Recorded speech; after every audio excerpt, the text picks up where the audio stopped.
So after we see how to make a Unity new project, we're going to start off brand new. And in this project, we're going to learn how to use Unity C#. So to do that, let's create our C# script. So right click on the folder, create C# script, and we're going to call this tutorial. Now I'm just going to open it up in our Visual Studio 2019. Now I also know you can open it 2017, but yeah, that's not what you should do. There's 2019. Why would you use 2017? Moving on, inside of our tutorial, the first thing or the first concept that will be explained in any programming language when you start things off will be variables. So we have different kind of variables, and I'm going to talk a bit about them. So let's say, for example, we want to give our player some power. How we're going to do that? We're going to give a variable to it. So we're going to give an integer. So we're going to first type the type of the variable that you want to give. So integer. We want to name our integer, so our power. We want to give the power to the player, and we want to set up a value. So equals to some value. So let's say, for example, we want to give our player 500 power and hit a semicolon.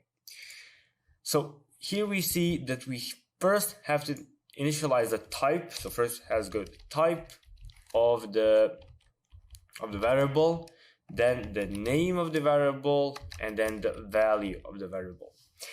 An integer is just a whole number. So the integer can be 100, can be 5, it can be 10, it can be 15, and whatever 2-digit number, 3-digit number, but it cannot be a decimal number. So as you can see, 15.5, I save it and go back to Unity. Here you can see we cannot convert double to an integer. So we cannot do it.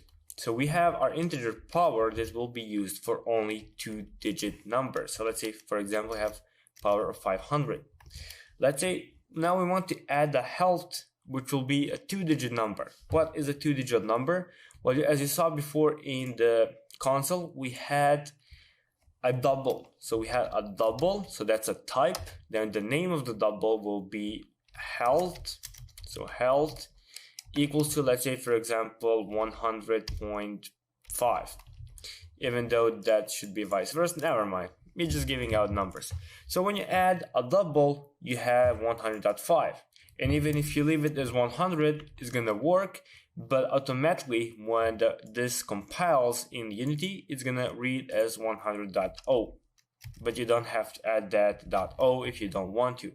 And as you can see, you can make like 15.123, for example. That can also work. Now this low health, so I'm going to give it about 100.82. I don't know. There's also one more double float, double integer, double value that we're going to add, and that will be our float. So for example, float, I'm kind of out of the ideas. Let me think a second. Float, we have the power, we have the health, let's say armor, equals to 200.15 and then comma.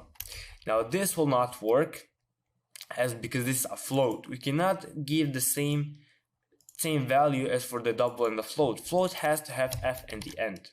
So suffix f has to be added. If I don't add it and I go back here, you can say literal of type double cannot be implicit convert to type float, use as f suffix to create a literal of this type. So if I want to use the float, I have to use the f at the end of the number. What is the difference between double and float? Well, it's really simple. Double is more precise, not float. So for example, if we have the double of 100 point this number, and we have a float of the exact same number. So we have float and double of the exact same number. The double will go to this number over here, and float will go, let's say, for example, to this number here. So for some numbers, it's a bit less precise, but you should not worry about that being precise unless you're doing some really, really precise stuff. And most of the times you're going to see in the code that the float is used more often, and double is a 64-bit number and float is 32-bit number. That's all there is to it. So just double is more precise than float. That's all. Also, what we can have is let's say you want to give a class or a name to the player. We will use a string value, which will be a class, a name, let's say name, for example, or role, it doesn't matter, name equals to, and this will be a name. So for example, let's say my name, Amar, in semicolon. Now this will not work.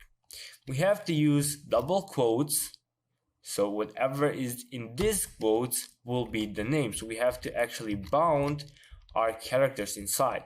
And now we have the string name Amar. And Amar has armor of 200, health of 100, and it has a power of 500. And we will see how we can implement that later on. But for now, you can see that we have a whole digit number, not two digit, but a whole number, a decimal number, and we have two ways of typing that decimal number, and we have a string that will be a name. So this can be a name, this can be, later you're gonna see a tag, it can be anything that you want to store as in double quotes. So for example, you want to store the name of the scene, the name of some place, the name of the player, and so on and so forth.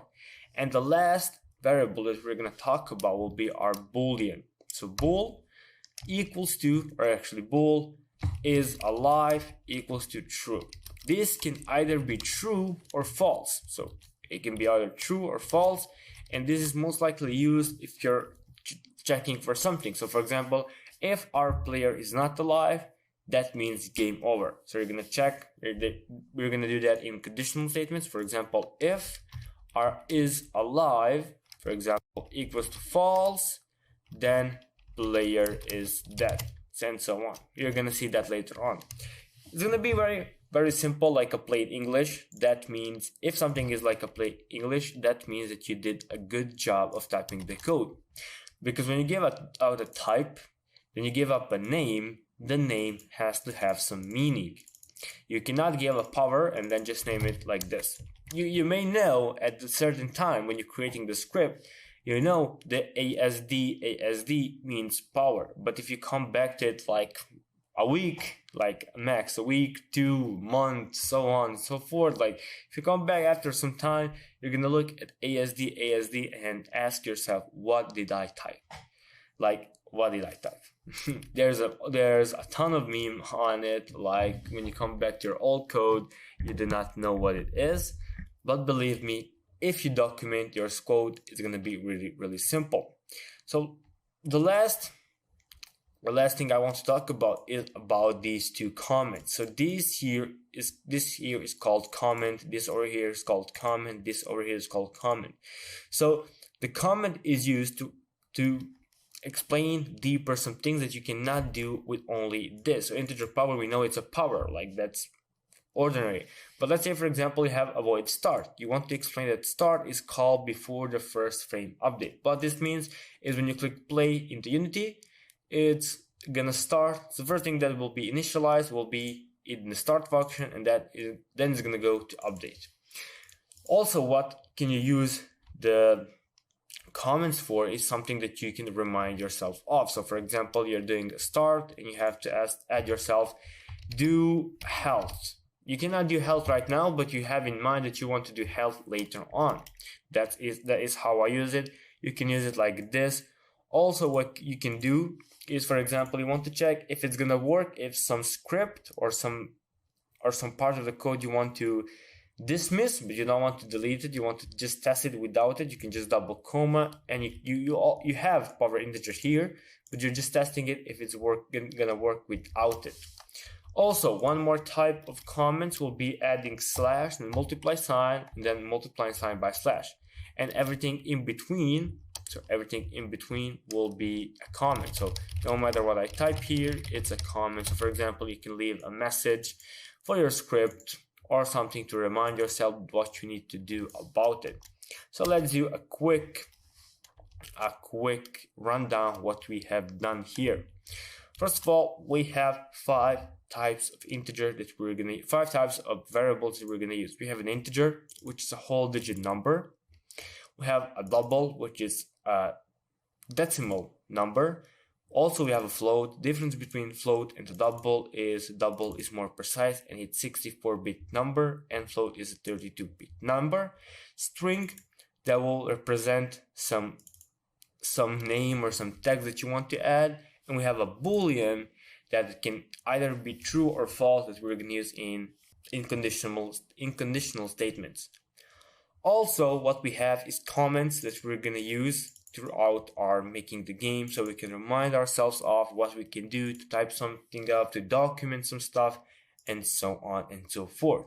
Also, what I forgot to talk about is how do you initialize, or how do you manage the callout variable. Is by having the type of the variable, having what name of the variable will it be, and then equals to setting up a value of that variable. And that is pretty much it for the variable in C#. So yeah guys, hope you like it, and I will see you in the next video.